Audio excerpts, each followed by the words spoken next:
Okay, we've got microphones. Cool. Hey, everybody. Thanks for being here. Ryan Dorsey, City Council District 3, Chair of the Charter Review Special Committee. It is, what's today's date? It's November 19th. It's about 4 p.m. and we're holding the committee's second meeting. We have Vice Chair of the committee, Councilman Bullock here. We have Councilman Blanchard here. We have Jeff, my brain's Hochstadler from the Law Department, Ross Frazier from the Department of Legislative Reference. We have Jay, what's your last name, Jay? Hardy from the Comptroller's Office, Aaron DeGraffenreich from the Council President's Legal Staff Council. We have Shamoya Gardner and Ethan Navarre from the Office of the Council President and the Office of Council Services. And we are expecting a couple more committee members here very shortly.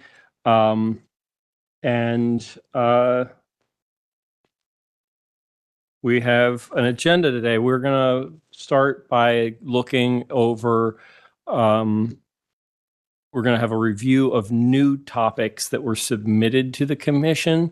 The commission created a special email address, charter.review.committee@baltimorecity.gov. And we had some submissions from the public of several topics, and I have also added a couple of topics of interest myself. We're going to go to Shamoya. Is there another microphone that we can?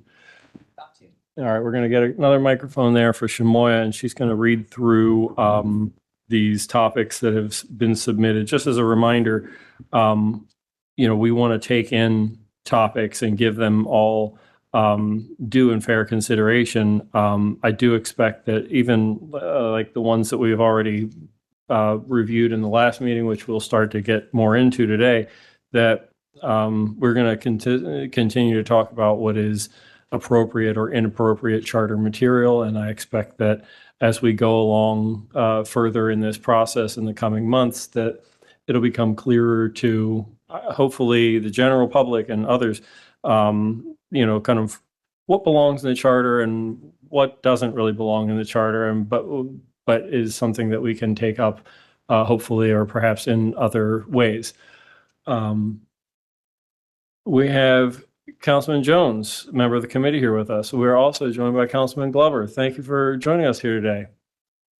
So we're going to go to Shamoya with who's going to review these submissions that have come in via email and the other ones. Thank you, Mr. Chair. We have a total of 7 new topic submissions since our last meeting. The first is from the public, and it is a proposal to eliminate the mayor's 2 appointees to the Board of Estimates, such that the powers are equally shared by the mayor, city council president, and comptroller. This is an identical proposal to the BOE reform topic that we reviewed at the last meeting. The second topic submission, also from the public, would be to guarantee a floor vote for bills that are stalled in committee. Specifically, any bill not voted on in committee within 90 days can be automatically advanced to second reader on the floor for a vote. And each council member may trigger this action up to 3 times per calendar year is the proposal.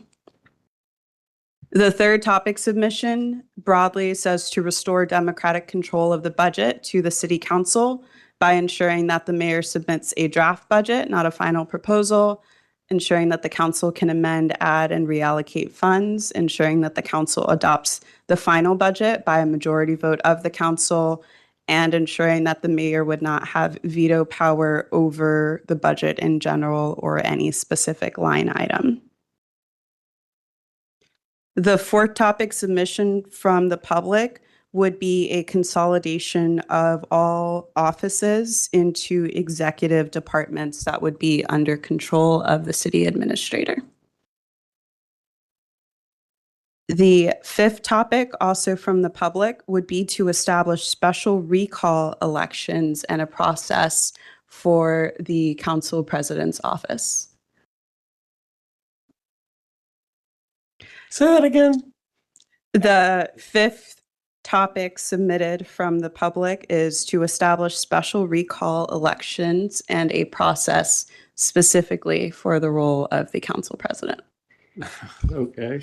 And then can you talk about the consolidate offices under the city administration? Yeah, do we have like more information, insight from these folks? I was hoping today, if we've got like if it's brief, because it's not brief, It is, it's that extensive. particular one is 2 pages. Okay. We'll ensure the What I was community and hoping public we do here today is just kind of They are like public. throw these topics out here because they're new ones, and then maybe review them in more some depth, and then come back to them at our next meeting. I think kind of what I want to do each meeting is if there are new topics that hadn't been presented in the previous or any of the previous meetings, kind of just like review them at this very, very basic level.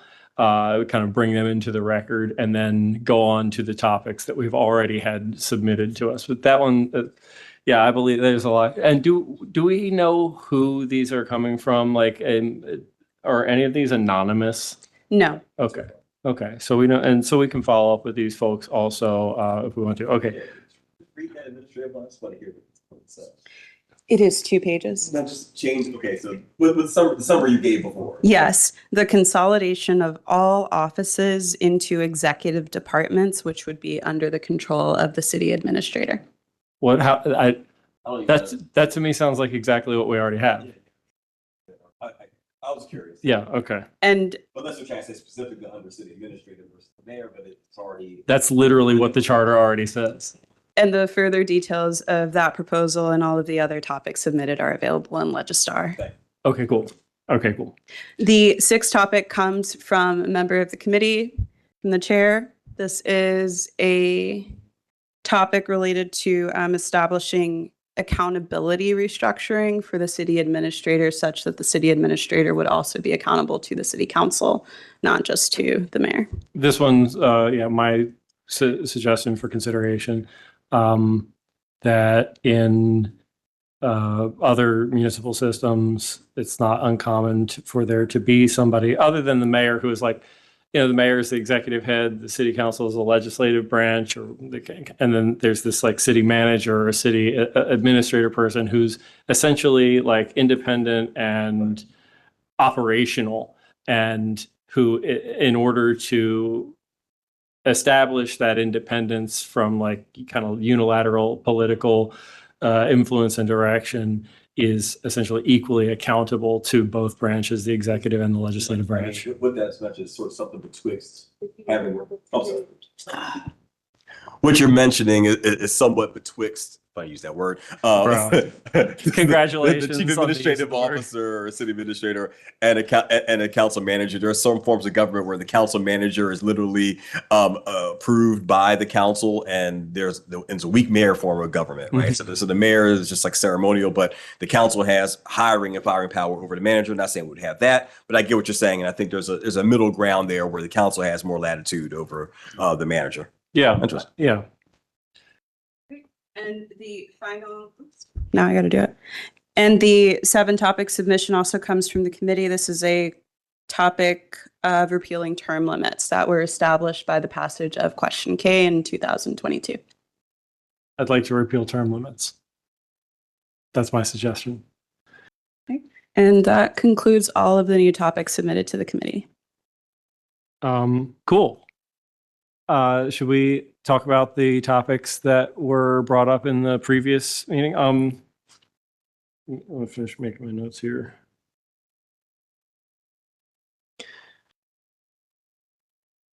Mr. Chair, I would like to propose a recall process specifically for the council member from the 12th district.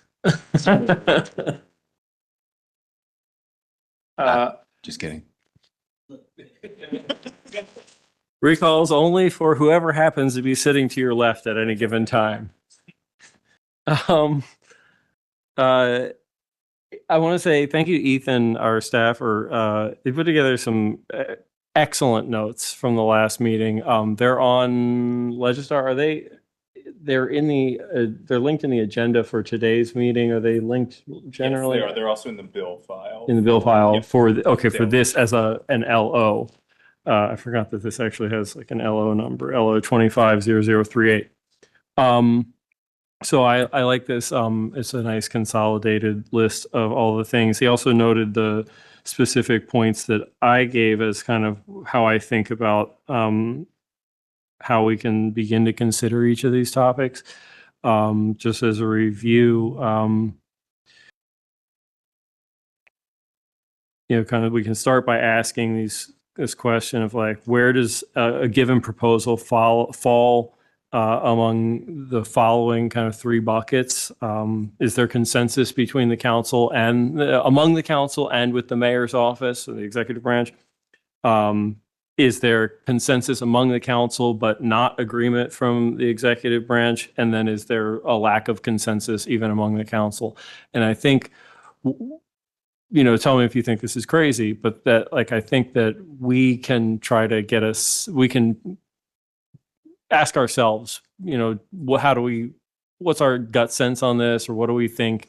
What is the answer to these questions? Do we think that as a whole, the city council is, in favor of a particular idea? So we can kind of, this is as a kind of a first step in trying to decide how to prioritize things. Tyler Schnella from the Mayor's Office of Government Relations. How you doing today? It appears that I'm Nina Thimulus. Yeah, Jeff, are you actually sitting at your own name? Jeff is the only person who is actually himself down that end there. We will have more generic labels here for the flexibility of the different offices as things go.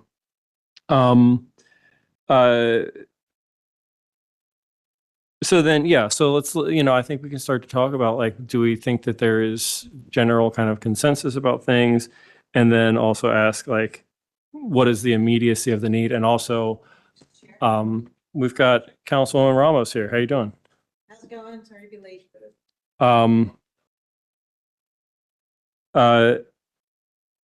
And I think along the way, we're going to have to ask the question of like, is this proper charter material, or is this the way it's framed? Is this the right way to go about achieving the kind of desired outcome? Should we just start from the top? Let's start from the Board of Estimates composition. Yeah, oh my God, the Board of Estimates one is this like this is the biggest like. I mean, look, if we're what order would you like to go in? Because we should go from the top All right, and well. just work our way down from the top. All right. So, I want everybody here to I want this to feel informal and conversational, right? I don't want to be sitting here like recognizing people. That's why I asked for this to be set up around a table like this, a little bit more familial or something. All right.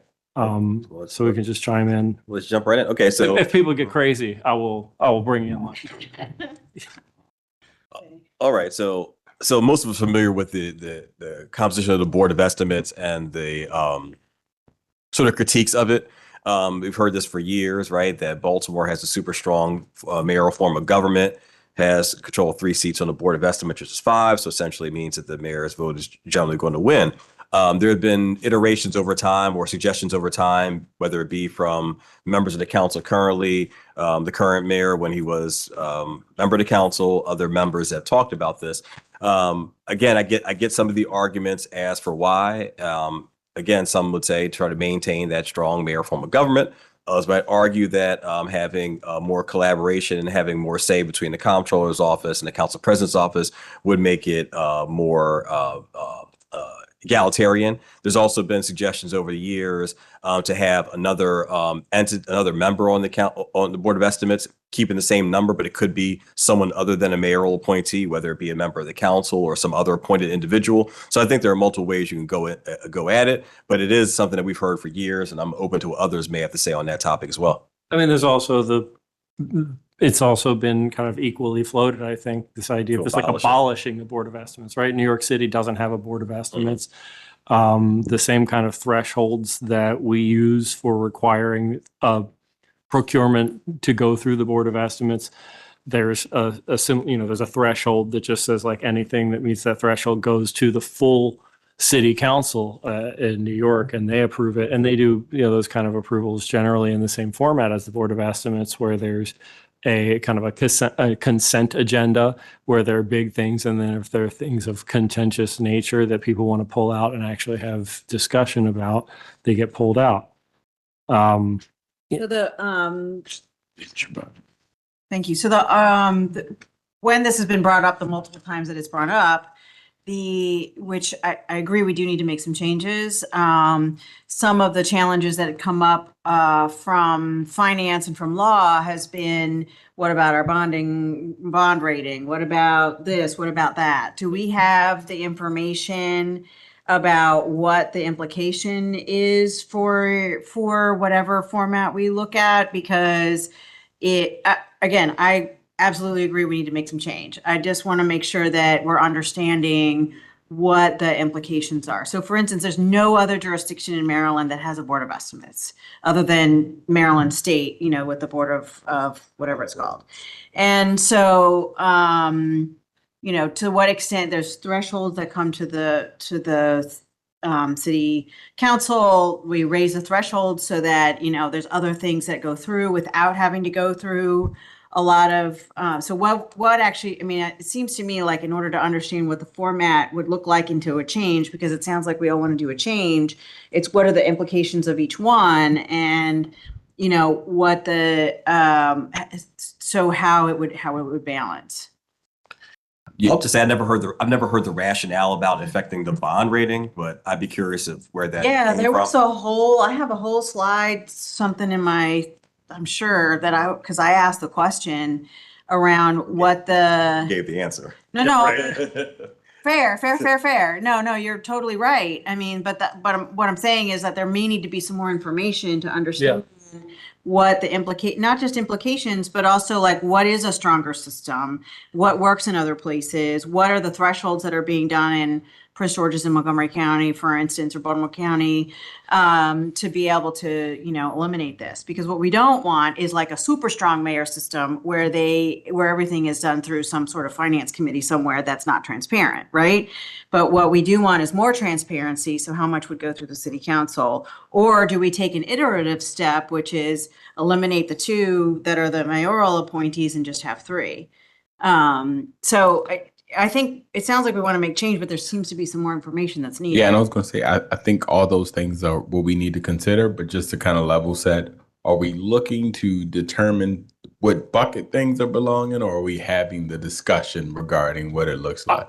To me, this seems like this one is so Grander, okay. It's so widely known as a question and a concern that I don't think that I think the fact that we're talking about it the way that we are is clear. It makes it clear that it's like not in like the everybody's on the same page bucket, right? Right.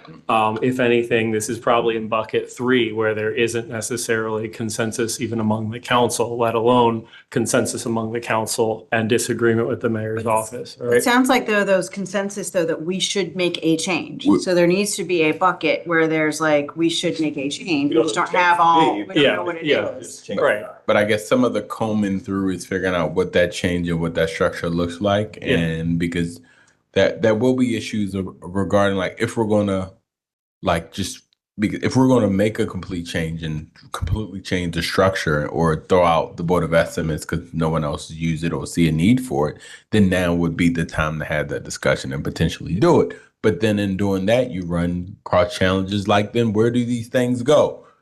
Going to the council amongst the council, and here in Baltimore we have a part-time council, and how often you need to pay bills for a time, and then is that the structure in which will be the best mechanism in order to get these regulatory things done?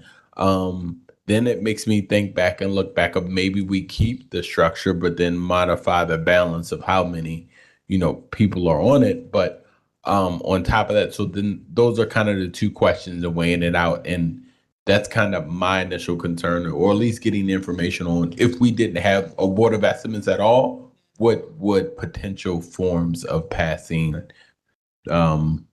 these bills look like? Yeah, my just initial sense, having thought about it a little more since Director Gardner brought these up a couple weeks ago, their Board of Estimates does contract stuff, and then in the City of Baltimore, Board of Estimates does the budget.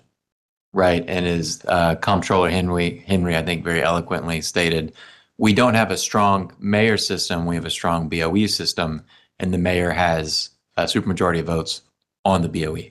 So I think the more sort of the heart of the bigger question here is like, what do we want the budgetary process in the city of Baltimore to look like?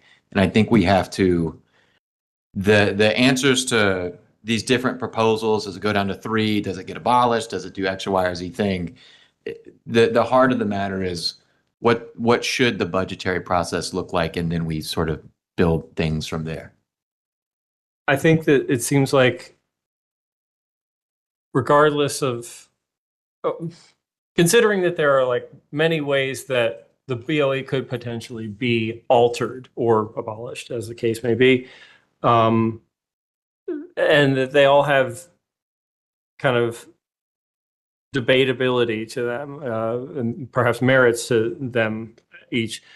I think the more concrete kind of gathering of information that we could use to potentially consider these things in more detail is kind of the first step of Yeah, Right. exactly. Right. And so I think this question of like, is there a financial and bonding implication, and Yeah. does that exist? Is that a real I would thing? think that's not real. But I think no, it's not. I don't know. No, it's not. I'll tell you. I'll be really clear about it. So I think you make a good point in terms of us gathering more information. These meetings are helpful so that we can say, okay, what's the lay of the land, trying to figure out. It's not going to affect the bond rating, right? That's a convenient excuse. The reality is this, right? If it's 3 people making a decision versus 5, that's not going to affect your bond rating. Mhm. Mhm. I mean, and so again, there could be lots of excuses as to why we shouldn't do one thing or another. And as much respect I have for Comptroller Henry, and I think makes a good point in terms of strong BOE system. We do have a strong mayor system, right? And again, previous mayors have said if you change the Board of Estimates, you're getting rid of the strong mayor system. And this has come from like 3 previous mayors, right? All and several of whom, prior to being mayor, said we should change the Board of Estimates. And became mayor, said we should keep it the same way it is, right? So I mean, it is a certain degree of control. Again, no value judgment there, but just is what it is. But I think to your point, Councilman Jones, we don't have all the information. I think part of the process is us having this conversation and then getting some additional details so that we don't try to hash it out here. Because we're not going to figure out all the answers here, but again, that initial conversation allows us to figure out where the gaps are, what we need to figure out, and then even having other folks in the room who are saying, "Hey, well, these are some of the gaps we should be thinking about too." So, thank you for raising some of the. Well, the other, I mean, to the other point also, it's not just about budget, but like we have to do a lot of work on procurement. And so that makes a difference as well. But I think one exercise that might be helpful if we're going to sort of look at what our next steps are and then narrow some of the ones that we just can't do and some that we can, is this additional research. So maybe having, I guess that's the council president staff that's helping us with the additional research. For Council Services, Ethan, Okay. to lead the research on topics. Yeah, so looking at other jurisdictions, we brought up in terms of what how it works without a BOE, right? That would be, I think, helpful just to think about that. I can send you the thing that I got years ago about the bond thing, if that's helpful. Share whatever you have, That's please. all. People have information they can share. Yeah, please. Yeah, so that way, and then any other, looking at even the Board of Public Works at the state level, like what's approved there, what's not. I mean, it's a lot of contracts and stuff like that mostly. And then what would approval of, all of the other things, travel requests. Do all the travel requests actually have to go to the BOE? No. Like, what are the thresholds? Those kinds of questions, and we can work on like a standard questions that we're asking each of the jurisdictions. Yeah, I think that's a good kind of starting point. Is like what goes to our BOE now Yeah. versus what goes through whatever the parallel kind of process is that exists in other jurisdictions. Considering, I mean, look, as we look generally at procurement, we are also looking generally at what goes to or what needs to go to the BOE or Right. not. Or what needs like a public body to approve Yeah. it for transparency. Yeah. And What does that public body look like? And so maybe if we could do an account of what goes to BOE generally. I have to believe someone's done this research yeah. already. Like, it's got to be somewhere. And then this. You have the comptroller has that, you think? Okay, cool. That'd be great. Yeah.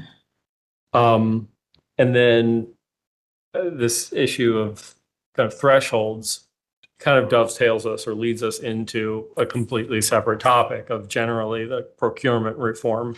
And I know that the main proposal here, so if I can, Let's finish up this other thing. Oh, Board of Estimates. I mean, yeah, I don't think there's anything else to, Just one Is there thing other that may be helpful, because I think this will be a good time to identify information that will be helpful in making and helping us make a determination on what Yep. system would work best.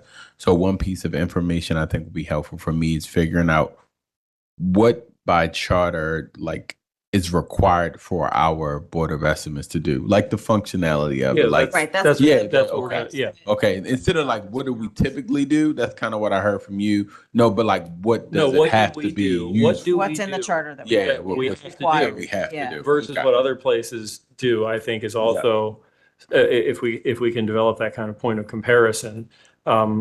Because, look, the more that we can say, this doesn't actually have to go to the Board of Estimates, even if it's charter required now, that's Yeah. something that doesn't necessarily have to stay Like charter travel required. Like, I'm Yeah. just using that as an example. It could be anything. Yeah.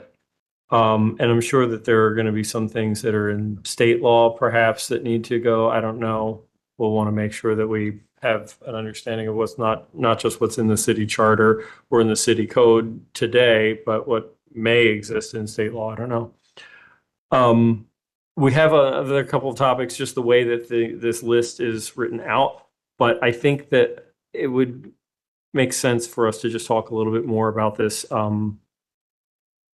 threshold thing, because I know that that is in here as the general, as a topic.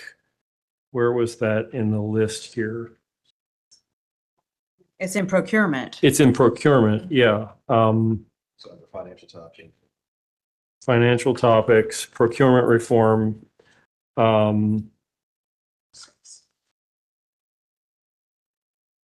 He's got a cheat sheet. We just Yeah, have okay. the slides. Yeah, so this is like kind of the main thing from the mayor's office. We have, Tyler, Nina shared with me a draft of a bill a while ago. Can you share that with the rest of the committee? Which bill is that? One that would strike a lot of language. Oh yeah, so we were there's the bill that would strike the language from the charter. I think so, yeah. Yeah, to move procurement from the charter to ordinance. Yeah, and to then there's another piece to that, which is to set some thresholds for what goes to BOE and what just goes through the normal procurement process. Yeah, and so to me, this seems like a really good dovetails of the BOE thing in general. It's like, okay, it's one thing to talk about the structure, but then it's another thing, like whatever our approving body is, whatever form it takes, whoever those people are, what are those thresholds and what are those things that have to go to it? Anything that's in the charter that's dictating that right now should be taken that's- out of the charter. And specifically for procurement, and I know you all remember we sent this out last term, but that's actually a part of the procurement transformation plan around kind of making our procurement processes more efficient. Can you speak to, there was some suggestion that more be done by like BOE memo as opposed that like certain determinations, certain decisions about. Just want to see what they have proposed Yeah. already and then go from there. Yeah, it was literally just removing a lot of the procurement stuff out of the charter. Because the only thing that when we did a briefing last term we asked for a briefing through a resolution on the procurement. Mhm. We've got the procurement czar and some updates, but it was mostly focused on services, not capital. And the Okay. capital procurement is also in the charter and needs to be completely redone as well. So does your proposal have the capital side as well. I have to go back and look. I haven't looked at it in a while, so I'll go back and look, Because and then we can. both DPW, when I talked to the director, had some very specific things that he'd like to see, which would be resolved in statute. We don't have to put it in the charter. Right. Yeah, and I think the chair has already said it, which is that the charter should just generally provide for what is the framework, but it shouldn't, not the specifics of how there's a level of specificity that to the point that was raised, and I think this came out of the earlier version of the Charter Review Commission, is that there are things that aren't charter material. Yeah. I have the Tervala thing right here. Do you mind sharing? I mean, that could be part of the packet for next time, is the work that the mayor's office has already done. Yeah, let me just look, because it's actual bill, right? And I think that it actually may be in the packet. I have to go back and look at it. There was that 200 some page packet Oh, it might be in there. that included bill drafts that were generated during the 2024 Charter Review Commission. And I think this might have been one of them. So it may actually be in that packet. Okay. oh no, this was work directly with procurement on procurement transformation. It's part of the transformation plan. Okay. That Well, we were I have a copy of it. You can either share it to the committee members or I will. And what- Mr. Chair, to be clear, the Charter Review Commission last time did not Okay. do anything with Okay. charter Okay, good. procurement reform. Good. Thank you. It's good to have people who are here. Here. Going to say when some of those items are moved from charter to ordinance, then I guess it will be then I guess has to be listed out. I guess those items then can be adjusted how, I guess, By if there ordinance. are By then, ordinance. yeah, By in the ordinance by the right. legislation introducing bill and everything else and Yeah. going that way. This to me So- seems like And there's such- some things that may not necessarily need to be in ordinance, but are in regulation, so that's the exercise that we're gonna have to do. Yeah. Yep. Yeah, I think that this is a really good example. So let me just take one step back here.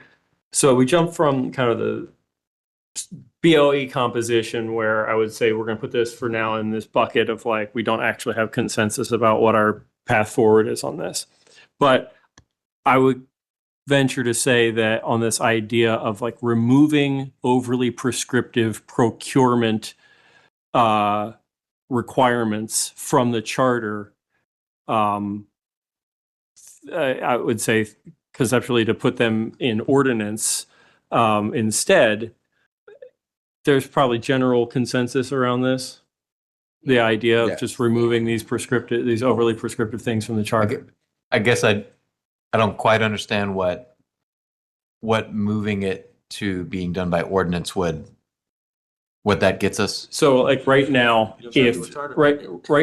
if the standard says that anything above $50,000, Oh, you're saying $50,000 has to be approved Because by it's the in Board the of charter, Estimates. we'd be able to set that via Right. When was legislative. that $50,000 price Okay. tag set in the charter? Okay, no, How totally understand. frequently is it Yeah. going to be changed if it has to go through a referendum Yeah, every I'm single time? totally on board with this. Yes, Yeah. please. And procurement transformation calls for anything less than $250,000 to just be handled by procurement. Anything above to be handled by BOE. Right, because right now the thresholds are so low. They that handle everything. has to go, Yes. yeah. Yeah. Just my thought on this, because I've heard this complaint from MOGR, but also from DPW and a couple other groups. And, as a big good government guy, right, I think that good government is not just stopping government from doing bad things, but allowing them to do good things efficiently. And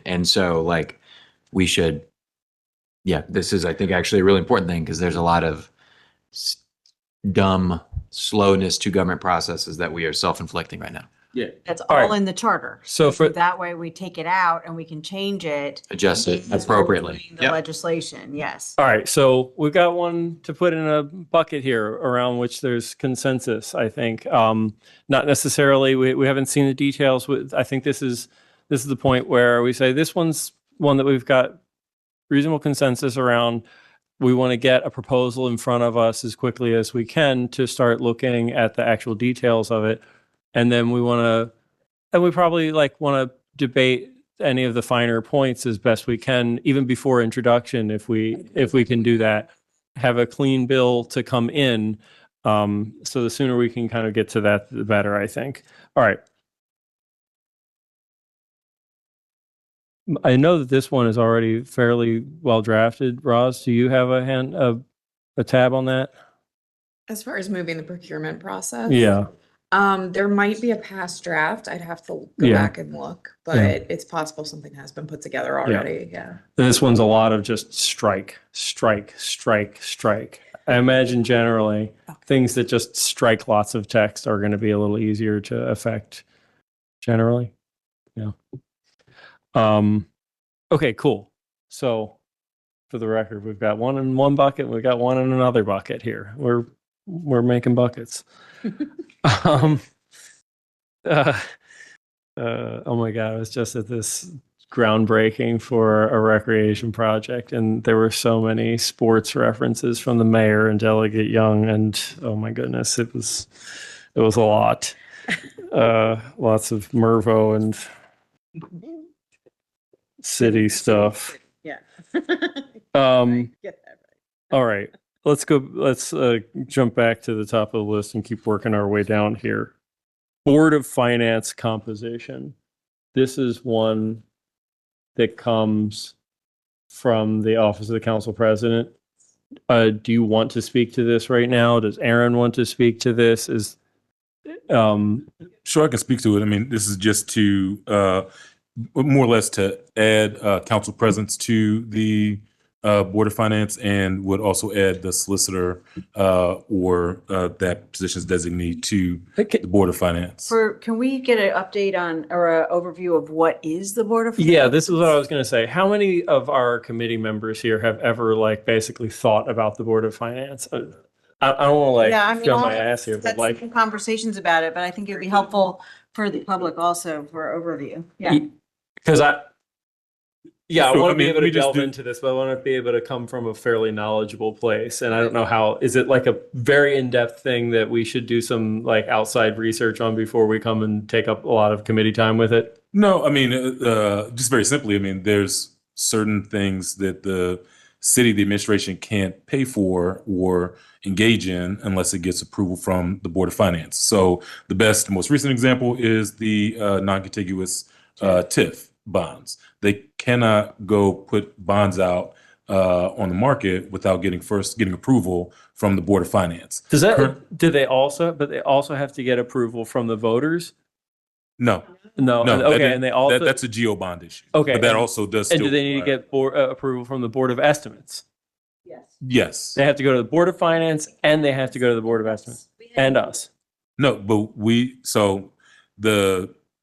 the non-contiguous TIF did require city council legislation, but the bonds did not require city council legislation. I mean, the whole scheme did require council legislation, but just other transactions that are, big transactions, capital transactions that affect the city finances that the council has no input or awareness of, that just like Chair Dorsey said. So this is just to, add a council presence.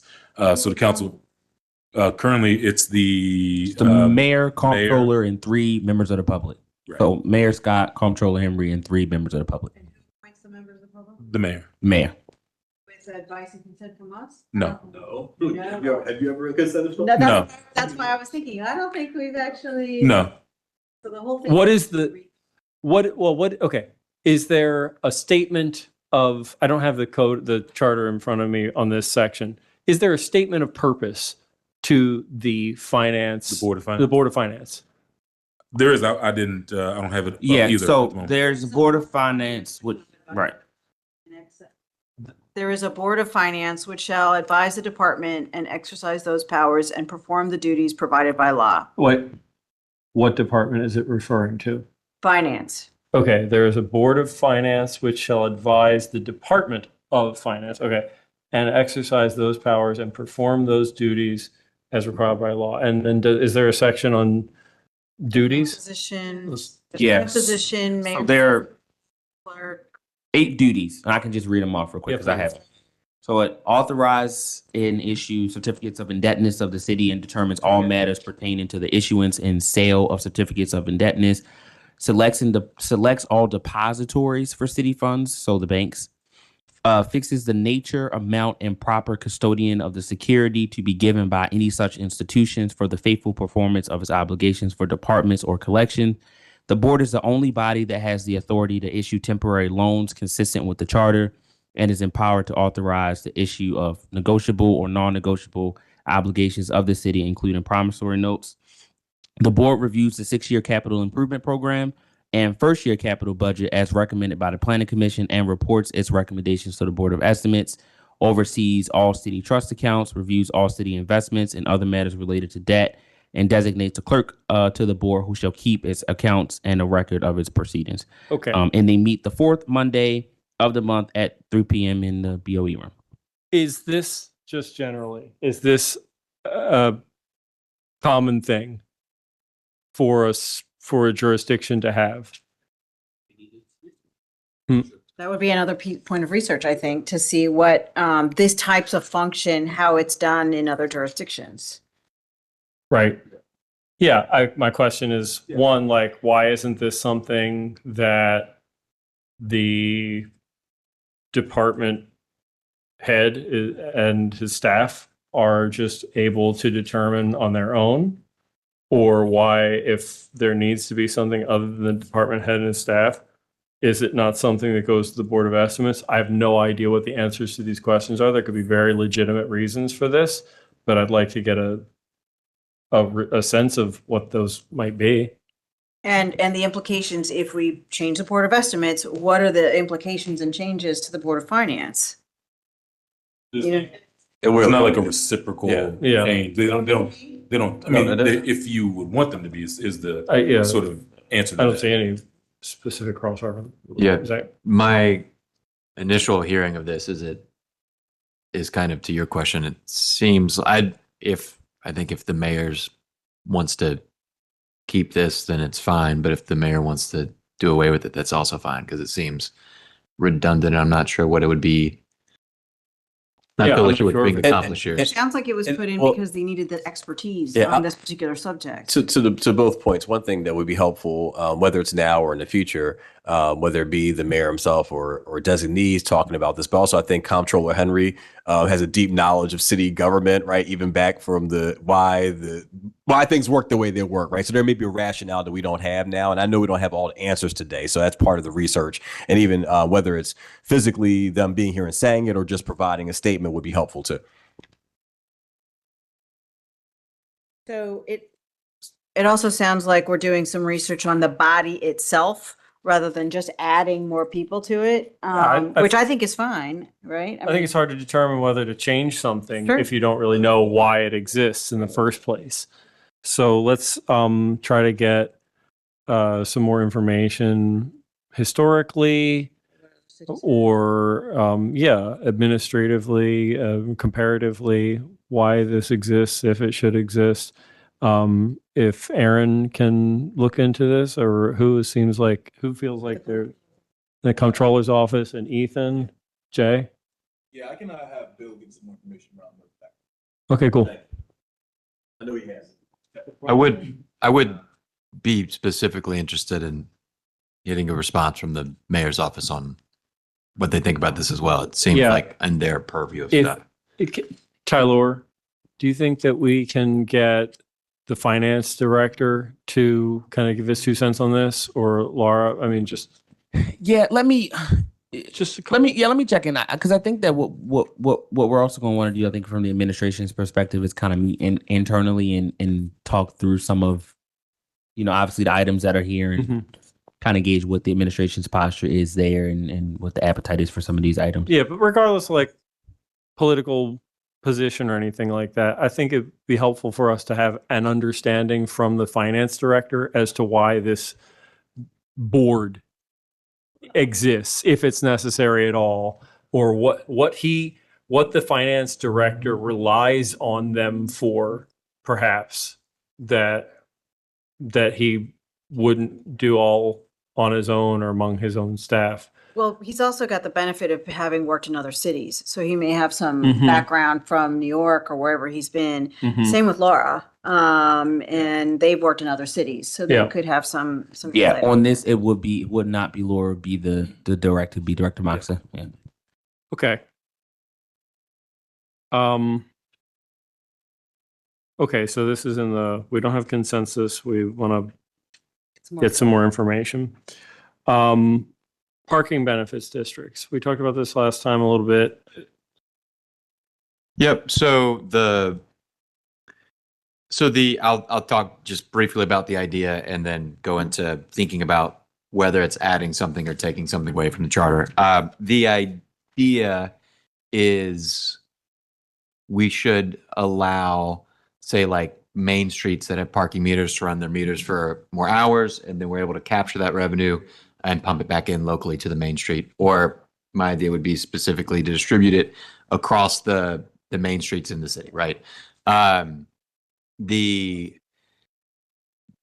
have to establish the fund is the question. And so the question is, do we establish this as a specific fund, or do we look to repeal something from the charter that requires us to establish specific funds? By charter, right? Right. Yeah. Like, so we could do this legislatively instead of by charter.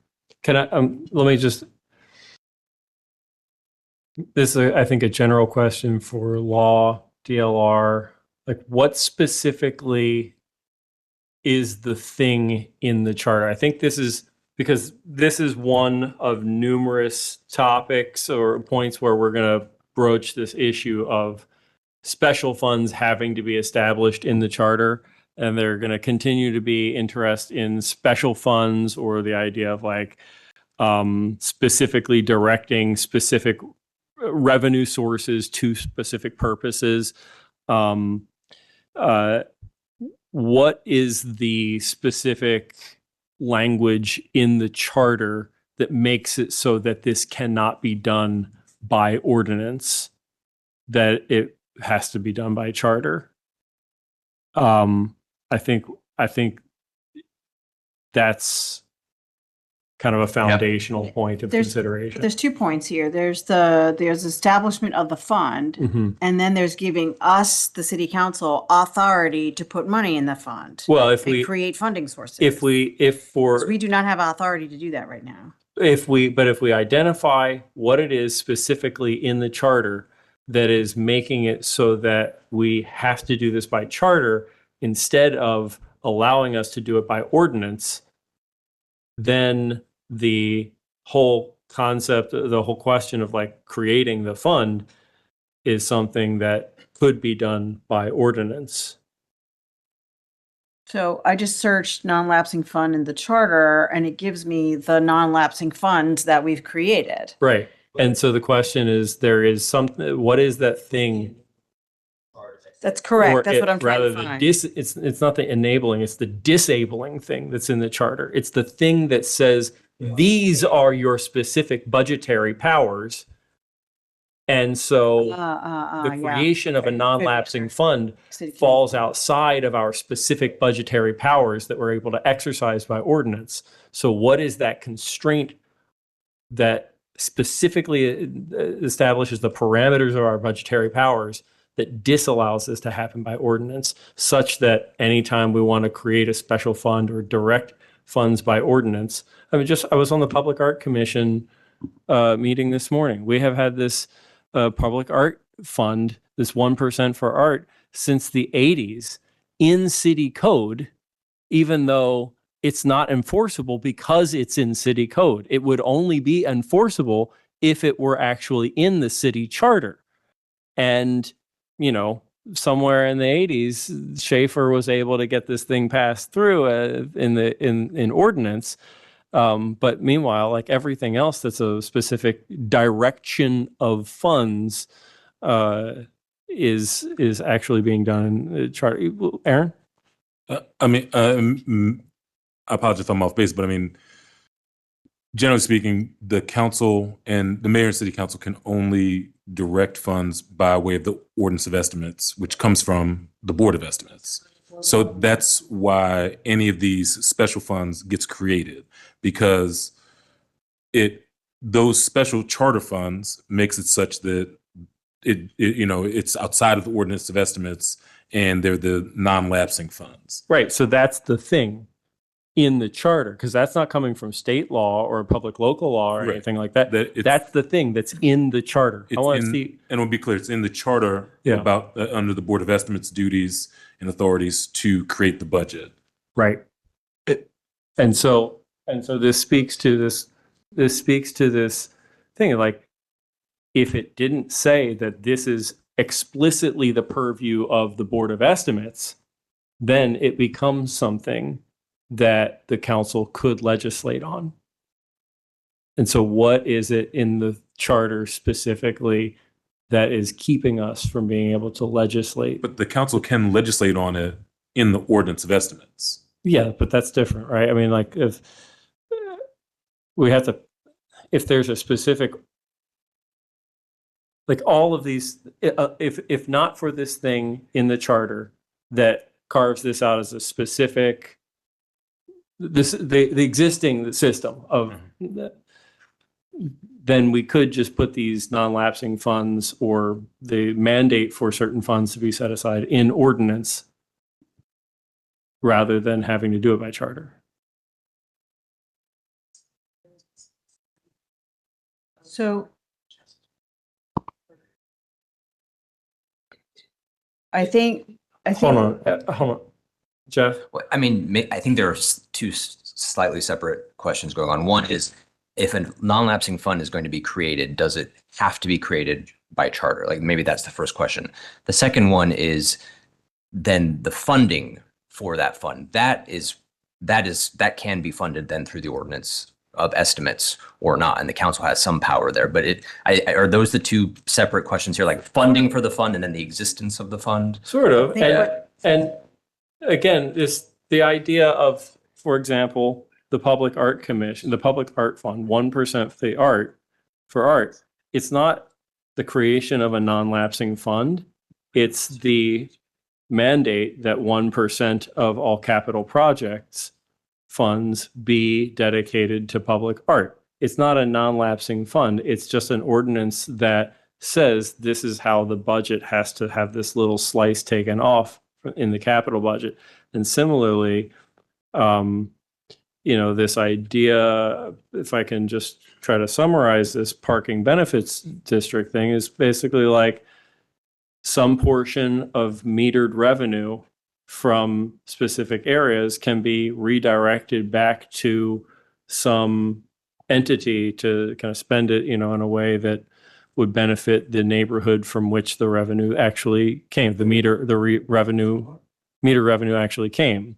It's not necessarily that there needs to be like a non-lapsing fund, but that some portion of money is to be mandatorily directed somewhere. And then that just if such a law exists, then each year when the ordinance of estimates is being prepared, that has to be, taken into account to whatever degree it actually matters in the ordinance of estimates. The other example is the Affordable Housing Trust Fund. So what language we have in the trust fund now, in the charter, was that this fund is non-lapsing and that funds can be established by ordinance of estimates, grants and loans, or grants and donations, mandatory or voluntary payments made pursuant to the development policies established by ordinance, a portion of tax increment funding, that's actually in a different part of the section, and then other sources as established by ordinance. That is the line that gives us the power to create the funding source that Councilman Bullock created to be able to put money into the fund. So I think your question, though, is what is it in the charter that says that we can't do that we had to put this line in here? No, what is it in the charter that made it so that the whole idea of an affordable housing trust fund had to be done by charter in the first place? The fund did not, the non-lapsing part had to be done by charter Only because there's something in the charter and the funding source. only because there's something in the charter right now impeding our ability to simply do it by ordinance. The only reason it has to be done by the charter is because there's something else in the charter keeping us from doing it by ordinance. Because again, if we come back from like the 10,000-foot view here, the charter doesn't have to have anything in it at all, except for the existence of a mayor, the existence of a city council, whatever our branches of government are, how many people they are, and how often they are elected. And everything else could be done by ordinance if we didn't put other things in the charter that specifically gave those duties to somebody other than us. Right? We could legislate on anything that we wanted, essentially, within the powers given to us by the state, except those powers that then we put into the charter and say, no, we can't do this because that's explicitly the role of the Board of Estimates. Can we take a look at some of the bill reports from like the BCYF or the Affordable Housing Trust Fund? Because I think that that's probably referenced in some of the bill reports. Yeah, I mean, this is definitely a question that I'll take back about the first question, what, if anything, in the charter is requiring the establishment of a non-lapsing fund to only be in the charter, if that's true. I think it's a separate question of whether you can sort of mandate specific amounts that kind of bind the hands of future legislatures. I think there's potentially some more state law around that. I know. I mean, it implicates certain other things that are currently in the charter and other funds, but I think those are two separate questions, I think. Yeah, I mean, We'll take all back. the things that are in the charter as non-lapsing funds, as special funds, they're already like binding us in a way that have, and frankly, if it's in ordinance rather than in the charter, if somebody wants to change it, if we want to do away with it at some point, any future legislature can do away with it as a mandate. But so long as it's there in ordinance, it is a mandate, same as if it was in the charter. Right. It's a mandate that it exists and that money currently in it doesn't lapse back to the general fund. Mhm. It's not necessarily a mandate that specific amounts have to be put in it by future legislatures. Correct. Yeah, Right. exactly. But separately, there can be mandates that certain funds go into them. Yeah, I think that's another question we Yeah. need to have some Okay. more research on. I've always found this like one of the most confusing topics in like city Really? government stuff. And but like the heart of the question is like, I want us to have a parking benefits district. And whether it's a 1% of the arts for the arts or the baby bonus fund or whatever, right? Like the question is like, what are we doing? What is stopping us from putting that into from just legislating the thing? That's the heart of the question. And is there anything potentially statewide, or is there anything like, is it all just in the It's charter? all in the charter. All right, Yeah. so we're going to get an answer on that. Jeff? Jeff's All right, gonna great. work on that. All right, great. Would we want to also have Jeff look at the second part of that question around the council being able to create funding sources by ordinance into those funds? While you're at it. Yeah, and that's how the wording exists in a lot of those now non-lapsing funds. It talks about funding that's given by the ordinance of estimates, grants. I think it has some other sources. But the ones that have been challenged by court is because they're mandating a certain percentage of the budget, which we do not want to even have be Percentage, part of. and or a specific amount. Baby bonus No. was a specific amount Correct. of money. But this language that's in the Affordable Housing Trust Fund, other sources as established by ordinance, just kind of understanding why what is it that why we had to put that in here in order to get the authority to do that. But the baby bonus, And at the time, Comptroller Henry, as councilman at the time, said to me, I don't know if he said to you, Councilman Bullock, he was like, why don't you just broaden it and give us all this authority for all, and I was like, I'm not here for that. But now, we're seeing that there's much more of a need to. the baby bonus issue is instructive, though, because Yeah. it specifically was a matter of the voters are not allowed to establish this policy from the ballot box. That's right. And that simple basic statement gives us the understanding that to direct funds is a policy purview, and that like we can direct funds, but only in the way that the charter says. We can only direct through the ordinance of estimates process, but unless if the charter said something else about those budgetary powers, then we could direct funds otherwise. I'll send the actually the Maryland Supreme Court case on baby bonus is actually instructive in going through a lot of this history. And to be clear, I think this explicitly said, and we leave to another day the constitutionality of whether a charter amendment initiated by council can appropriate specific funds. You know, Yeah, that speaks to the structure of the BCYF fund, which is different from how the Affordable Housing Trust Fund is, because the Affordable Housing Trust Fund one doesn't appropriate funds, and again leaves the it's that uniquely creates the authority for the council to appropriate funds for that one specific purpose, and the requirement of a charter amendment like that to uniquely authorize the council to appropriate funds for one specific purpose exists. That need to do it one-off like that exists because there's something else in the charter keeping us from being able to appropriate funds more broadly without needing one-off authorization for one specific type of cause. I want to move on. And just on that, Mr. Chair, before you move on, can you just kind of restate kind of what the top lines are on that specific item? I just want to make sure that I have those On parking benefits districts or on and funding like the stuff? larger converse, because like the parking benefits districts is what started the conversation on the larger.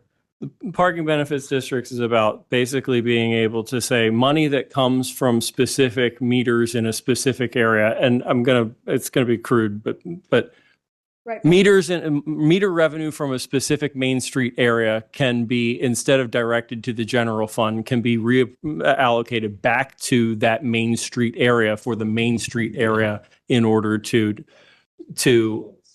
Yeah, but I think it's to use. the But it raises the question.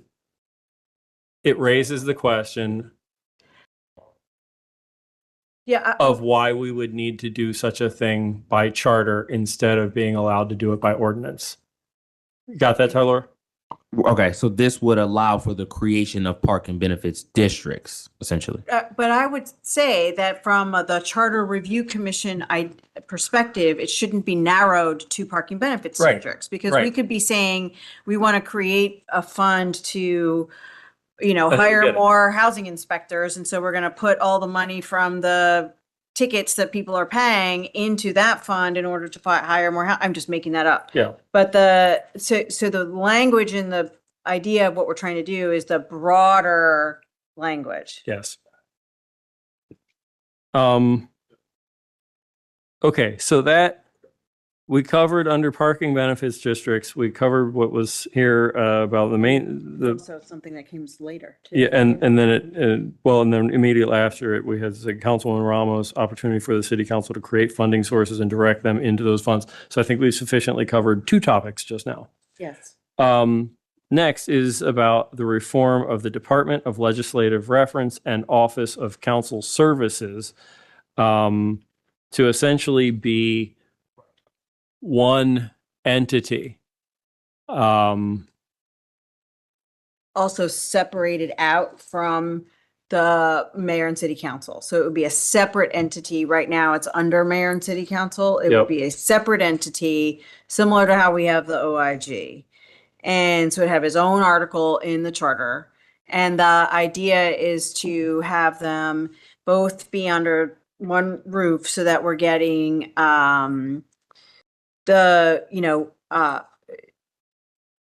all of this is done from an independent body. I would even say, I don't think I described it well last time, but that even bill reports similar to fiscal notes in the General Assembly would come from this body. The analysis would come from this body.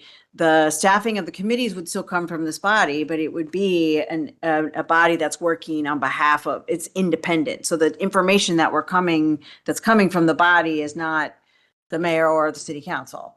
I actually have something drafted that I worked on a few years ago that I can share with the committee if that would be helpful. Please. When you say, oh, sorry. Yeah, no, I was going to say, go ahead and share, but I'm just curious. As I said last time, I get the impetus in terms of independence, but I am curious in terms of both legislative reference and council services, how they feel or their thoughts on a potential merger. So I'd be curious, as folks who do the work, I'd be curious what their thoughts are. And But- here I want to note the specificity of the good note taking from our staff member here, Ethan. It says Reform Department of Legislative Reference and Office of Council Services. It mentions Councilwoman Ramos' point, and then it says Vice Chair Bullock. How would DLR and Council Services feel? I'm consistent, man. All right. Roz, do you want to speak to this at all? No. Okay. Okay. Good. I cannot speak for Ben. Yeah. I think if you are interested, thank you. If you're interested in some sort of memo from DLR about it, I could talk to Ben about producing such a thing. I definitely can't speak on his behalf. Yeah. But that would be helpful if we had pros and cons or ways you thought about. That'd be very helpful. And Tyler, you were going to say something a second ago. Yeah. Councilwoman, you said that they would be doing bill report. What does that mean? Do you mean not bill reports? You mean like they would be like doing the synopsis on the bills like they do in Annapolis? Because I wouldn't want to see anything where our agencies are constrained in their ability to, and we wouldn't want So DLR right, in them writing reports. So here's how it works in Annapolis, which is what my vision is. We can discuss among the committee how you want to do this. That each of the agencies sometimes put in testimony to a bill. Okay, they don't put them for everything. Sometimes they put them in for whatever's relevant to their agency. Okay. But there's also a fiscal and policy note that comes out of the Department of Legislative Services that has the synopsis, an analysis of impact on small business, impact on now equity. They've added equity to it. So you're getting specific analysis as well. So each of the agencies they're not mandated, they could put in testimony similar to what the mayor's office does on some bills that you want to comment on, right? That's not taking that away from the agency. What it does is it's coming from, it's an analysis that comes in from this entity that has all of these analysis. Got it. My understanding though is that the Office of Council Services is already required by law to be doing this on bills, and that doesn't happen. They're already required to produce a synopsis on every bill. Synopses. They're doing. Okay. They're I haven't doing seen them. synopses. They are doing synopsis. Some of the folks that we're seeing in this independent DLR though is also doing, they're doing bill drafting, they're doing amendment drafting, they're doing, so the information and analysis, sometimes they're even doing an analysis in between. Like right now, Stan is doing an analysis. He's with the committee, but he's also part of DLS to do an analysis of the land value tax. Right? They'll do a study and analysis of different things as well. Can the legislative branch have agencies though? The legislative branch, it would be separate. It would be a separate article. DLS is not separate. And a DLS is a part of the General Assembly. It reports to the General Assembly. Right, Yeah, and it the says- Speaker and the Senate President, hire the Jointly. director. Got it. Yeah. Okay. Mhm. But because Yeah. we do not have a bicameral, right? So this is how we're thinking about it in terms of being able to I just think do the that. bill reports piece is interesting because as we've seen with the Land Use and Transportation Committee, there are some things that have to be referred to city agencies, and to create this department that would Guess be where that is? Yeah, I mean, there's some of that that's it's in the code. There's also a there state law. are Yeah. state mandates that So, and if There- it's there are if it's state mandated by the mandates. state, then we make sure that that agency is, taking care of it. There are But state it's- mandates that certain bills be referred to the I see it's- BMZA and certain bills be referred to the DOT, certain bills be referred to the planning department, certain bills be referred to the planning commission. That's all kind of unavoidable but amendable in state code if we go and advocate for that.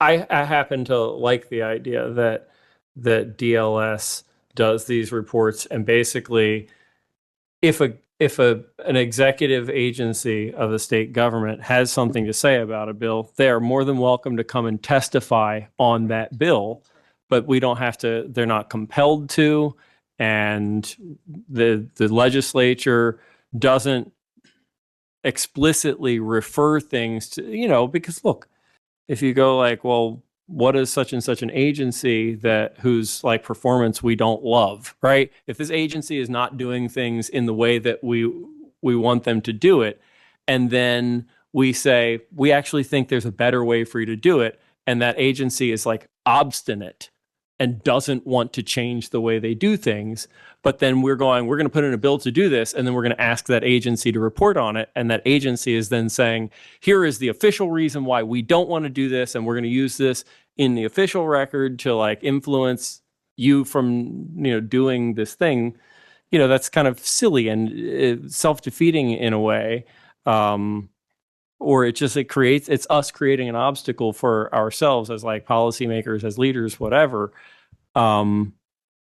Whereas like DLS is a little bit more objective than the agencies who the General Assembly is like trying to further regulate or dial in. Right. And it's the same thing for like the budget analysis. The budget analysis is done with DLS. And then, so that way both is saying like, here's, rather than having just an analysis from the council president's office and just an analysis from the mayor's office. And we're like, who do we believe? So we need to make sure that there's, not bill analysis, budget analysis. Yeah. So, And there's a but budget- capacity thing to like operationally, But like we that would one has to absolutely really have to be fund thought it, out. no Like, question. that's We would absolutely have to think about it. How it's done in other jurisdictions. Different jurisdictions do it in different ways. Happy to do some more research on that, but I do have something drafted that Carissa worked on when she was with me, so we can, at least. And it was literally start just to- kind of like essentially model DLS in Annapolis. That's pretty much what it is. Similar, Okay. yeah. Well, any thoughts from the other side of the table here? I'm fine with it. I just want to know. I'm fine with it. Like I said, I just want to see what the legislative reference and council We talked to services may Ben have to about- say. Yeah, when I talked to about- Ben about it two years ago, he was like, whatever. And he may have a different. Like I said, I want to hear what they have Yeah. to say about it. and He then we'll may see. have just been like, whatever, I'll just say it's not hard to envision a path forward here, Yeah. right? Because Also, What- just as a point, Hold on. DLR was Can I? independent at some point. Yeah. Sorry, go ahead. it's not hard to envision a path forward here because I was here when DLR was made less independent. I remember. I was It's one of the most regretful votes of my time on the city council, was just going along to get along with a vote where instead of being the only guy who was going to vote no against a thing to restructure the independence of the Department of Legislative Reference. I loved the independence of the Department of Legislative Reference. It was that independence, which is why previously the ethics board had been under them. And when we lessened the independence of DLR at the same time that we were creating the Inspector General's office with greater independence then, is why it made sense later on to then move ethics from DLR to the Inspector General's office, which has its own problem now. In any case, it's not hard to see how a combined DLR and Office of Council Services could be situated kind of under one roof and have kind of a robust capacity to work, Yeah, in all essentially all the same ways that that the two already do, but kind of under one roof. I think there's a lot of merit to that idea. So in terms of next steps, I can share what we've already done, and do you want my office or Ethan or somebody to do some research on how it works in other places, similar to what we've been doing along the way, or should we just go ahead and start to think about this proposal a little bit more and put some meat on it? It's gotta be the independent council services. Yeah, let's get Ben and Nancy to give us their 2 cents. Let's take that as a kind of a next step here. Okay. I'll circle back with Ben about that tomorrow. All right, cool. Thanks.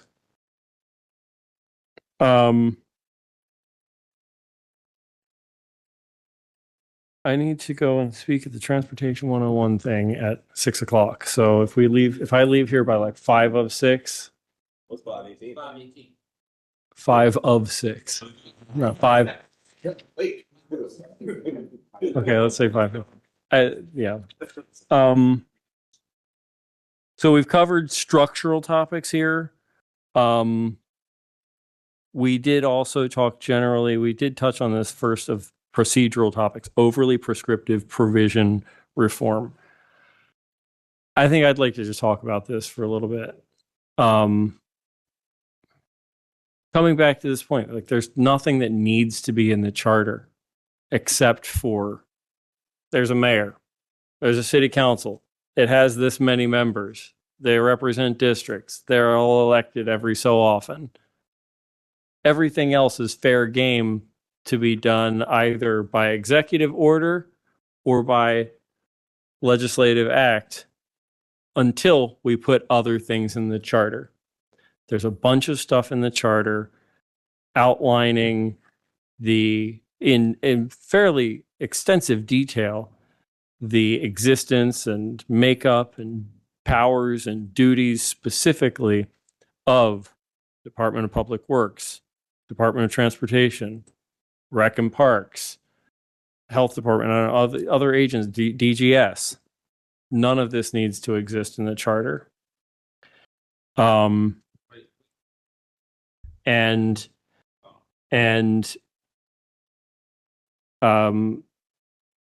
I had a conversation with Aaron, and Aaron had a follow-up conversation with Jeff, and I think with Ben also.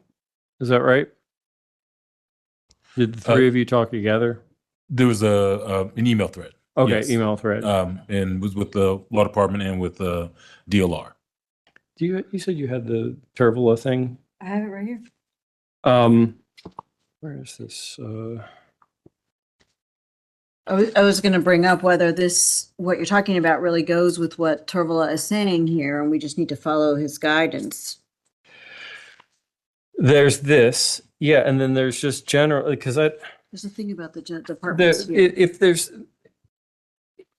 part 2 of the Vic Tervola document talks about problems with applying the guidelines to current city charter, and basically talks about the challenges that one faces when suggesting that things be taken out of the charter that don't necessarily need to be in the charter, but which make some people feel comfortable that they are in the charter, and that cause trepidation over like, well, what happens if you remove it from the charter?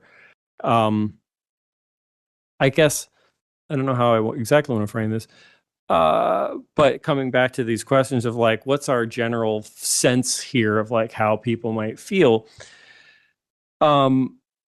Basically, there's if we were to just strike everything from the charter that has to do with the existence of the Department of Transportation, the Department of Transportation wouldn't cease to exist, right? Or that's clear to us all, right? It wouldn't just stop existing. It just would no longer be explicitly bound by what's in the charter and could have more flexibility about what it does. And we wouldn't be explicitly prohibited from legislating on things that the charter says are explicitly the power and duty of the director of the Department of Transportation. So all around, there would be greater flexibility about it. Do we think that like there would be like a serious freak out? I mean, like I'm gonna be informal here. No, Would people have a serious freak out if we were like, let's just take this out of the charter? But I think we probably want to establish our departments in the charter, but then put in code all of the other stuff. Jermaine, did you want to? Yeah, I was just going to be mindful of. I understand how we're looking at it and framing it in the sense of eliminating them limitations will give us flexibility to move in a positive direction, in the right direction. Yeah. I'm also aware that sometimes those limitations create guardrails from us moving in the wrong direction. Where maybe in this current situation we're in, where, don't foresee that happening, but in a city that exists for over 100 years and will probably exist way after we're all gone, who knows whether or not someone will come in with power and influence that look at things to kind of move it in the opposite direction and eliminating certain agencies and powers and authorities, and sometimes putting that in writing is what protects them and keeps it there. My thought is when people are running a government, we don't really have to look for things to do. And often when these things were put into charter, like it's because there was probably something that happened that people realized like, whoa, we got to make sure this doesn't happen again. So I just want to be mindful of just to raise up that point as we make these decisions. Do we have, somebody has a kind of a historical context for how these things came to be in the charter? I know that I've spoken to somebody recently. Look, there's a point when basically everything under the sun in city operations was all under one massive thing called the Department of Public Works. And then at some point it was decided, no, this shouldn't all be under one agency called, like literally Public Works was what we think of as Solid Waste Bureau and Water Bureau and Rec and Parks and Department of General Services and the Department of Transportation. All of this was just Public Works. And the reason that it came to be in the charter as these specifically detailed agencies was to delineate those things as separate powers or separate purview, to basically take them away from just being this one person overseeing all of them. And it seems to me like the history is that it made sense to do it that way when it had already been enshrined that like this one person has all the power. And we're going, no, let's delineate some of this power for other people. But it was a convention that it was in the charter, not that it was a requirement that it be in the charter. And I also think that like future generations, future leadership, look, I tend to think that the next group is just as smart as us, right? And just as cautious as us and just as aware as we are of kind of public concern, public consensus, and that like if a thing is in ordinance, then the next generation or two generations down the line are going to be just as thoughtful about putting something or changing something in ordinance as we would be, right? I mean, I kind of think that. And so like, look, there are a couple ways to go about this, and this is why I asked Aaron and Jeff and Ben to have a conversation, is like, to Odette's point, we could say, just hear me out as a kind of a concept here, right? Hypothetically. We just say, okay, we're going to repeal all of the language relating to Rec and Parks. We're going to repeal all of the language relating to DOT. We're going to repeal all of the language relating to DGS and whatever other agencies. And we're going to insert this one thing that just says structure of government. There is a Department of Transportation, a Department of General Services, a Department of Rec and Parks, a Department of Health, a Department of whatever else I've missed, and any other agency created by executive order or ordinance, in public interest, whatever. And we could say, as a transition provision, like one way would be we just repeal all of that language related to the specifics of those different agencies and allow them to operate as executive agencies under the direction of the department and direction of the mayor, and within the constraints that already exist in the code today. And if there are other constraints that we want to put in as we see things come up, we put those into the code by ordinance. Or we say, all of this language is repealed from the charter contingent upon an ordinance that might be passed at some later date.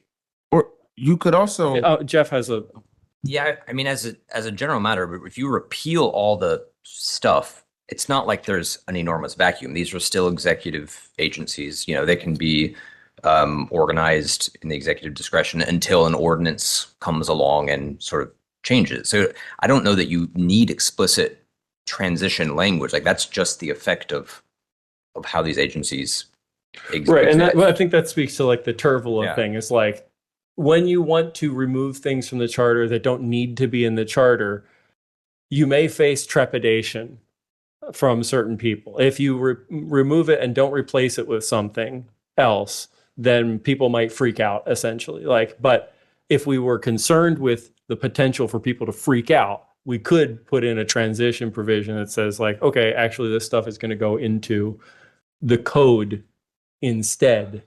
So Sorry, if I may, I think and we can research this a little more. I think the only problem there is then that looks a lot like legislating via charter amendment, because as soon as the voters would approve that, and you're saying all that stuff is then in code, that's problematic there versus just getting I guess what I'm saying is approve a charter amendment that repeals it and put an effective date transition provision in there. Like this repeal takes effect at such a time when the city passes an ordinance to enter similar language into the code. Yeah, I guess we can look at like what time, like under the election law dealing with voter approval. We would just need to make sure that that's actually something that we can do, because as I understand it, as soon as it's approved by the voters on the ballot, it's an effective charter amendment at that point. I don't know if you can have a lapse or a sort of springing. you're It saying that springs we would into have to account. figure out all the legislation if we're taking all this out. You'd have to No, figure out all no, the because the status quo would just sort of be the status quo until, maybe you have ordinances drafted ready to go that looks a lot like what was in the charter that you just repealed. But you wouldn't have to make the charter amendment itself spring into effect only when that happens. I think that's where we might run into some problems. Right. Well, the other thing that I was going to bring up, Mr. Chair, is that there's like the Department of Housing and Community Development is not actually in the charter. So there's some things that are actually not in the charter that we've established by ordinance. And so your point about like, at least if we just put, here's the departments and like the head of which is appointed by the mayor with this, citing the charter for review of and consent, and then we do everything else by ordinance, that seems to make sense because we're already doing that pretty much. There's already, And there's some on this list that's in here that we don't, who's the development commission? We don't have a development commission. We have a planning commission, but we don't have a development commission. So to your point, it's, some of this is outdated anyway. This also has a Department of Education. We don't have a Department of Education. State law supersedes this because of what happened with whatever it was when we passed it in 97. You know what I mean? Yeah. I'm inclined to look at like real broad strokes of stuff that we could remove from the charter. I mean, I do think that we want to put some semblance of like, here's a department and the department head is approved by whoever, but like, then the rest of it go. Well, even that can be done by ordinance, right?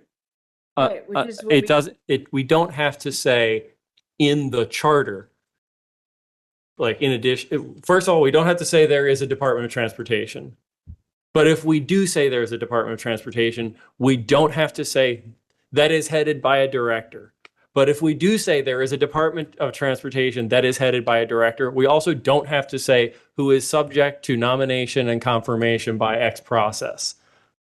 we could say that we could say that there's a Department of Transportation if we wanted.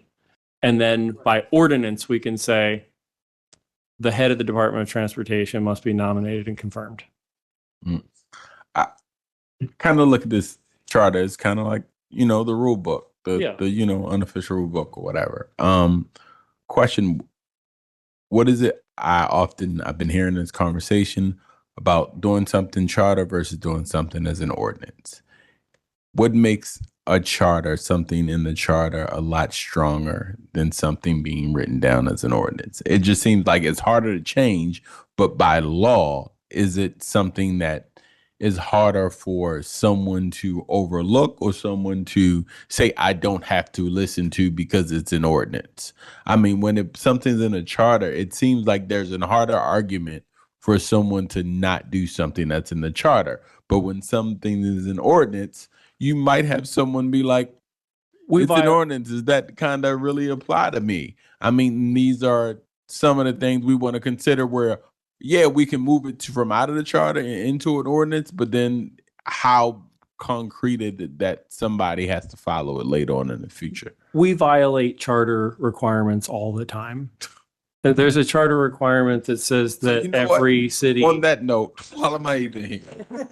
The city violates charter requirements all the time.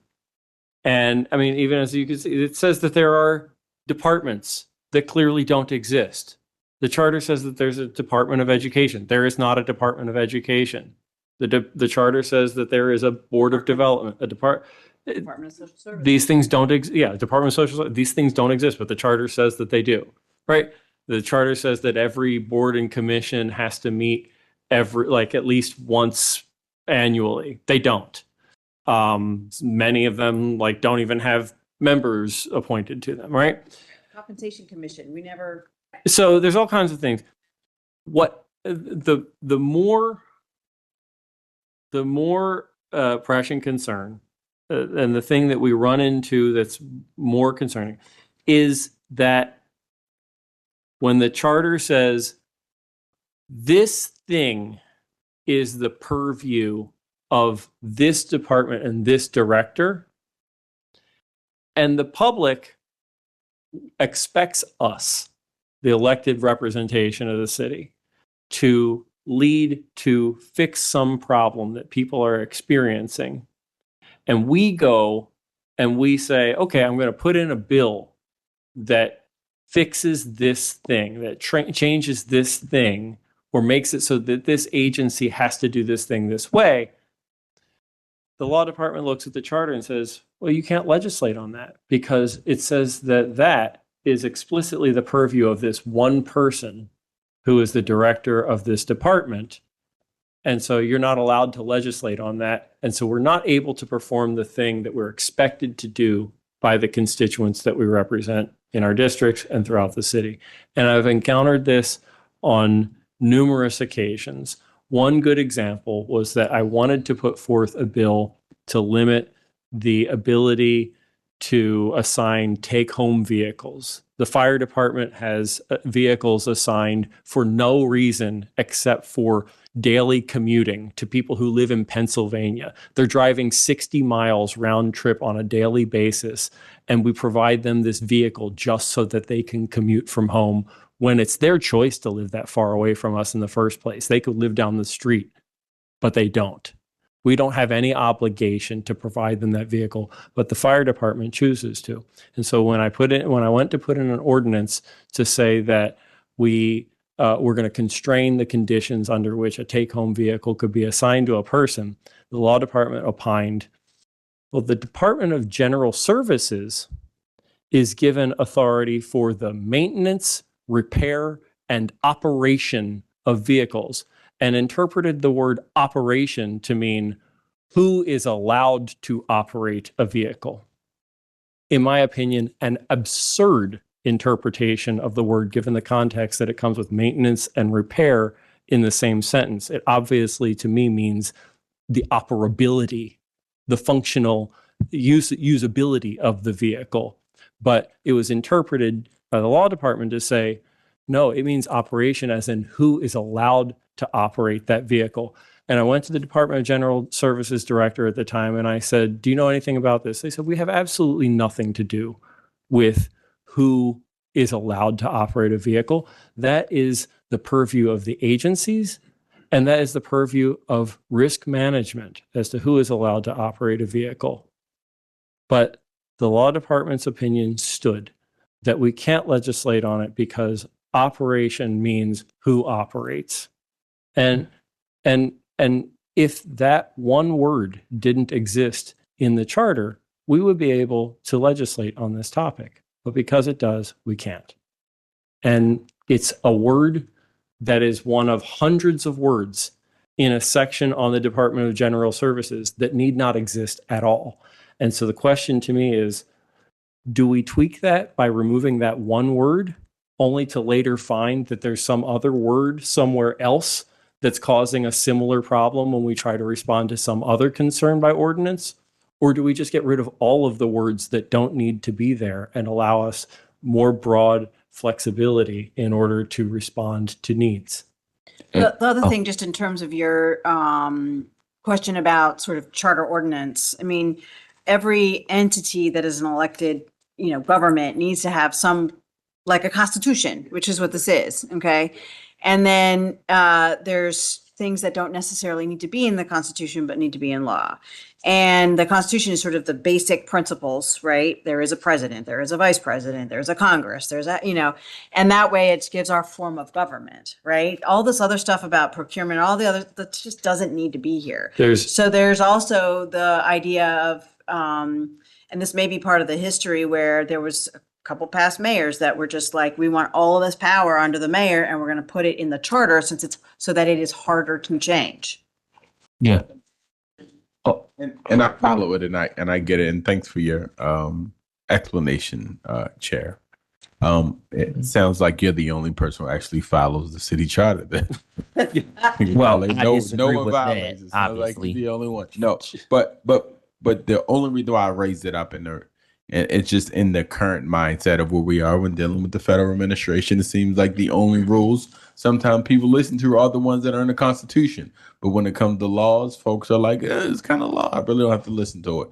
But I just wanted to, and it made me start looking more at the Constitution, seeing what things are in place, that what protections people explicitly have that others can't necessarily violate. But I see your point. I hear your point. Thank you. And Mr. Chair, if I may, just one comment on this, which is that it's when it comes to, I know that obviously I think we will obviously be tracking all of the conversation around the charter amendments, but I know that specifically for any proposed changes to certainly Article 4 of the charter, which is the power of the mayor, as well as the Article 7, which is the executive departments, that you all will work very closely with the administration there. And I don't want us to oversimplify. This is the foundational document of our city, right? And so I don't want to oversimplify it as just we can just abolish or take these departments out of the charter. The residents need to have a document that provides for the basic function of our government. That is, what does our government consist of, and our executive departments, right? So if there are departments that are not in the charter and probably should be, then there's an opportunity there. But I think there are other ways that we can think about how to reform. I think we just find in one of the departments that just is structured really well and just use that uniformly for the other ones. The establishment, the director, salary, staff. And then maybe the other stuff can be parsed out in code. But I just wanted to add that context there because I don't want there to be an oversimplification of what is very much drastic changes to the foundational document of our city. And not that we won't be Understood, but that's the whole point of, if again, I can't stress this enough. If anybody here has not read Vic Tervola's 12 pages on this subject of the charter, please read this. The first 2 pages into the third page is 13 simple principles and constraints governing charter revisions. And the second part is 3 points, 1, 2, 3, problems with applying the guidelines to the current city charter. And one of these is specifically that like there's a lot of stuff that was put into the charter that is either inappropriate to be in the charter or does not need to be put in the charter, that when it's proposed to remove it from the charter, people say, but what if we remove it from the charter? What then? And the reality is that like it doesn't create greater stability that it's in the charter necessarily. It only creates greater inflexibility that it is in the charter. The Tervala document does go agency by agency, just so you know. Doesn't suggest taking all of that out, but does make some suggestions. So it sounds like what the chair is looking at is maybe going a step further. Yeah, But the- I mean, it's super interesting the Yeah, part summary three that of he the- does. Part 3 of the Tervala document really deals with like what is actually inappropriate to have in the charter and should be removed from the charter because it is outright inappropriate that it is there. And what I'm talking about is a little bit more of like what is in the charter and not necessarily inappropriate, but unnecessary to be in the charter. And by being in the charter makes it more difficult for us to do certain things in a more flexible day-to-day, month-to-month, year-to-year kind of way of governing without having to come back to the ballot again and again to make any little tweak to a thing or be told, no, you can't do that thing because this is in the charter. So I had a conversation with Jennifer at the fire department who said that since you had been asking some of the departments, there was something, I don't know what it was, but something in the fire part. And, you know, we should just be able to change that part. You know, it was something about the duties. That seems to make sense that it would be in code, but I do agree that maybe we need to have structure under the executive department. And what does that look like? Housing is not in here, by the way. Yeah. But like, what does that look like? What are sort of the essentials? It's similar to an exercise that we did with the city council where the only charter mandated committee is legislative investigations. Then the president assigned all these other committees that he can change, or whoever is the president can change at any time. So I think we just need to find a balance of that and see what the mayor's office is comfortable with. All right, I gotta run. I feel like this has been good discussion. We covered some things, opened a couple of Pandora's boxes. Our next meeting is going to be over in the Curran Room on December 3rd at 5:30. Did we talk about moving these all to 4 p.m.? I'm fine with pushing these all to 4 p.m. if that works better for folks. I hate the idea of being here late in the middle of dinner time and things like that. Mr. Chair, I'll just say that like, yeah, I don't think there's going to be a ton of public participation in this. So I Yeah. think doing them early in the afternoon is fine. Yeah. Well, plus everything is recorded so people can take a look. And then If they wanted to, yeah. yeah, and on December 3rd, by December 3rd, we should have a stronger understanding of what our community engagement kind of plan is going to be for outreach meetings, and we'll go over that at that meeting. Yeah, let's just say we have a council meeting between now and December 3rd, right? Monday, we have one on Monday. Let's just say that on Monday, I'm going to move this up to 4 p.m. on the 3rd. So we're going to be in the Curran Room at 4 p.m. on the 3rd. Cool. We're in recess. Is that what I'm supposed to say?